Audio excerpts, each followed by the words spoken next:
Hello, this is Ms. Harris here to talk to you about simplifying fractions. Remember, simplify simply means to divide.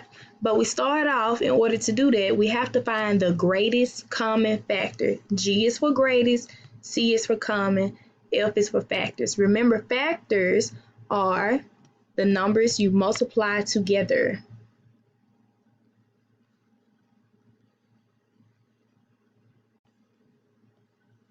Okay? So let's start off by just finding our factors. So factors for 6. 1 times what gives me 6? 6. 2 times what gives me 6? 3. Sorry, I'm writing multiply. I say multiply. Okay, so 1 times 6 gives me 6, and 2 times 3 gives me 6. What about 8? 1 times 8 gives me 8. 2 times 4 gives me 8. 3 times anything? No. And 4 is already in my list.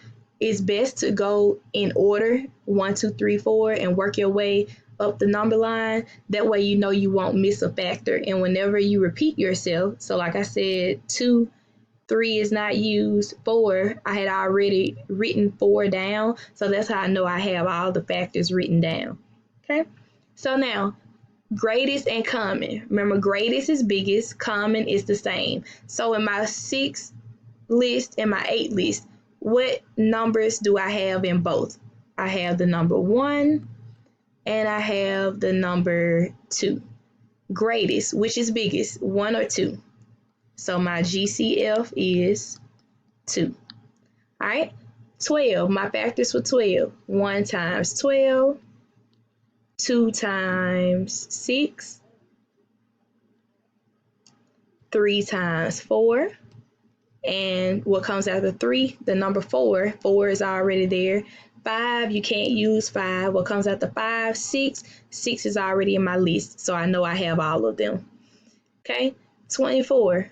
1 times 24, 2 times 12, 3 times 8, 4 times 6, 5 can't be used, 6 is already in my list, so I know I'm done. All right, now I'm going to circle the numbers that are in both of my lists.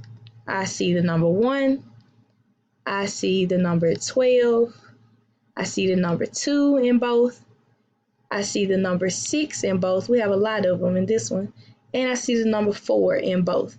Now, out of 1, 12, 2, 6, and 4, which is the greatest? I only want the greatest of the ones that I circled, and that would be the number 12. Okay, so you can practice those.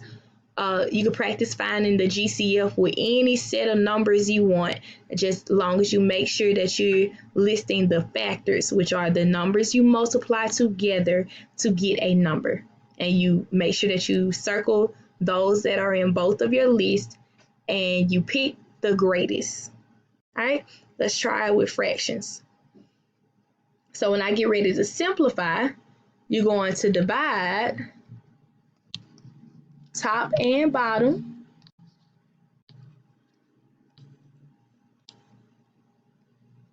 by your GCF that you found, or the number that you found when you did this list for each factor or each number. So for 6 over 8, we said that the GCF was 2. So I say 6 divided by 2 and 8 divided by 2. 6 divided by 2 is 3. 8 divided by 2 is 4. So remember, you can stop simplifying when the only thing that your new denominator and numerator have in common is the factor 1. So what are my factors for 3? 1 and 3. My factors for 2 are 1, 4. I'm sorry, my factors for 4. 1 and 4 and 2. So the only thing they have in common is the number 1. So that's how I know this is my final answer. Let's go with 12 over 24. You said that your GCF was 12. So we have to divide top and bottom by 12. So 12 divided by 12 is 1. 24 divided by 12 is 2. So we know this is the smallest because if I list the factors for 1 and 2, factors for 1 is just 1 and 1. So I just put 1. And the factors for 2 are 1 and 2. And the only thing they have in both lists the number 1.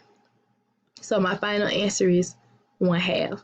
So this concludes the video on simplifying fractions. Make sure you practice and you're looking for the greatest common factor when you simplify or break down fractions into the smallest term.